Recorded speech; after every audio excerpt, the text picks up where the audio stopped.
ইতিমধ্যে উচ্চ মাধ্যমিক পরীক্ষা শেষ হয়েছে। প্রতিটি গার্জেন তথা ছাত্রছাত্রী অভিভাবক সবাই কিন্তু ব্যস্ত কোথায় ভর্তি হবে, কিভাবে গড়ে তুলবে নিজের জীবন।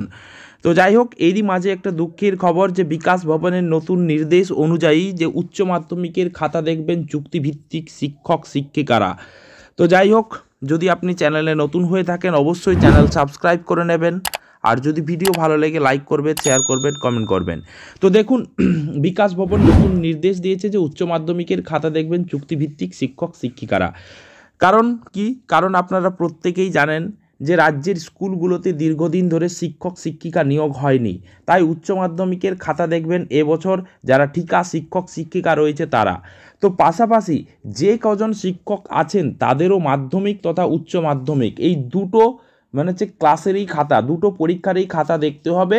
এবং আরেকটা নির্দেশ রয়েছে কি, যে তারা যদি কোনো ভুল করে, অর্থাৎ কোনো নাম্বার যদি ইনপুট করতে ভুল হয়ে যায় বা কোথাও যদি কোনো মিস্টেক থেকে যায়, কারণ ক্লাস প্রমোশনের খাতা আর মাধ্যমিক উচ্চ মাধ্যমিকের খাতা দেখা দুটোর মধ্যে আকাশ জমিন তফাৎ। তো এরই মাঝে যদি কোনো শিক্ষক বা শিক্ষিকা ভুল করে থাকেন তাহলে সেই দায়টা কিন্তু তাকেই নিতে হবে। সুতরাং এটা কিন্তু তাদের কাছে একটা নতুন চাপ অবশ্যই। তো দেখুন, এই প্রসঙ্গে শিক্ষক নেতা চন্দন মাইতি তিনি বলেছেন যে আংশিক সময়ের শিক্ষকরা সকলেই কি খাতা দেখার যোগ্য? সত্যি এটা কিন্তু দুশ্চিন্তার বিষয়, কারণ সবাই তো ঠিকভাবে পায় না। কারণ রাজ্যে শিক্ষক নিয়োগ যদি ঠিক মতো হতো তাহলে কিন্তু এই সমস্যা তৈরিই হতো না। কারণ আমরা এতদিন, অর্থাৎ যারা এর আগে মাধ্যমিক উচ্চ মাধ্যমিক পরীক্ষায় পাশ করে এসেছেন তারা কিন্তু কেউই এই রকম সমস্যার সম্মুখীন হয়নি। কারণ দীর্ঘদিন ধরে পশ্চিমবঙ্গে শিক্ষক নিয়োগ বন্ধ রয়েছে, প্রায় 10 বছর হতে চলল পশ্চিমবঙ্গে শিক্ষক শিক্ষিকা নিয়োগ নেই, যার কারণেই আজকে বাংলার ভবিষ্যৎ অর্থাৎ বাংলার শিক্ষা ব্যবস্থা প্রায় কিন্তু বিপন্ন। রাজ্যটাকে প্রায় রসাতলে পাঠানোর খেলায় মেতেছেন তৃণমূল সরকার। শিক্ষক, ডাক্তার, নার্স, সরকারি অফিসে নানান কর্মচারী সবটাই কিন্তু চুক্তিভিত্তিক। তাহলে সুতরাং এক্ষেত্রে বলাই যায় মুখ্যমন্ত্রী পদটাও যেন চুক্তিভিত্তিক হয়ে থাকে।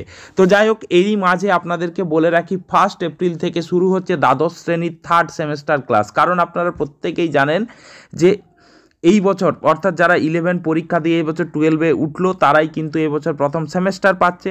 তো সেই অনুযায়ী দ্বাদশ শ্রেণী যারাতে এই 11 পাস করে 12-এ উঠলো তাদের 1 এপ্রিল থেকেই কিন্তু ক্লাস শুরু হচ্ছে 3rd সেমেস্টারের ক্লাস।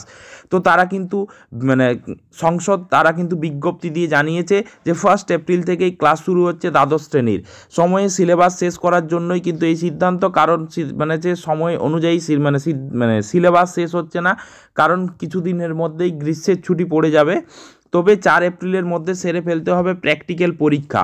একাদশের ফল প্রকাশ পরে করলেও চলবে, কারণ একাদশের ফলটা ইম্পর্টেন্ট নয়, এখানে কিন্তু ক্লাস শুরু করাটা ইম্পর্টেন্ট। কারণ কোনো স্কুলে শিক্ষক শিক্ষিকা নেই তাহলে ক্লাস শেষ হবে কি করে? তবে আগেই শর্তাধীন ক্লাস চালু করে দিতে হবে, কারণ এই 1 এপ্রিল থেকেই ক্লাস শুরু করতে হবে। রেজাল্ট আপনারা পরে প্রকাশ করলেও চলবে। তাহলে ফল প্রকাশের পর দেখা যায় যে যদি কোনো পরীক্ষার্থী একাদশ শ্রেণীতে ফেল করেছে, অর্থাৎ 2nd সেমেস্টারে সে যদি অকৃতকার্য হয় তাহলে তাকে ফের সাপ্লিমেন্টারি পরীক্ষার জন্য প্রস্তুতি নিতে হবে সেই শিক্ষক শিক্ষিকাকেই। তাহলে এখানে বলা যায় যে কোনো শিক্ষক শিক্ষিকা কোনো বাচ্চাদের ফেল করাবে না, কারণ সেই ঝামেলাটা তাকে পোয়াতেই হবে। তাহলে শিক্ষকদের বক্তব্য যে স্কুলগুলিতে দ্বাদশ শ্রেণীর বই এখনও এসে পৌঁছায়নি, তাহলে ক্লাস শুরু করবে কিভাবে? কারণ এখানে বলা যাচ্ছে যে সংসদকে অবশ্যই 1 এপ্রিলের আগে সমস্ত স্কুলে বই সরবরাহ করতে হবে, যদিও এটা একটা চ্যালেঞ্জিং ফ্যাক্টর। তো এক্ষেত্রে দেখুন যে অনেক বাচ্চা যদি অকৃতকার্য হয় তাকে কিন্তু উইদিন ওই সময়ের মধ্যেই তাকে কিন্তু সাপ্লিমেন্টারি এক্সাম নিতে হবে সংশ্লিষ্ট বিষয়ের শিক্ষক শিক্ষিকাকে। তো 1 এপ্রিল থেকে দ্বাদশ শ্রেণীর ক্লাস শুরু হচ্ছে। তো এই ধরনের নিত্য নতুন আপডেট পেতে অবশ্যই জিএস গুরু পুরুলিয়া ইউটিউব চ্যানেলটাকে সাবস্ক্রাইব করে রাখবেন, আর যদি ভিডিও ভালো লাগে অবশ্যই লাইক করবেন, শেয়ার করবেন, কমেন্ট করবেন। Thank you.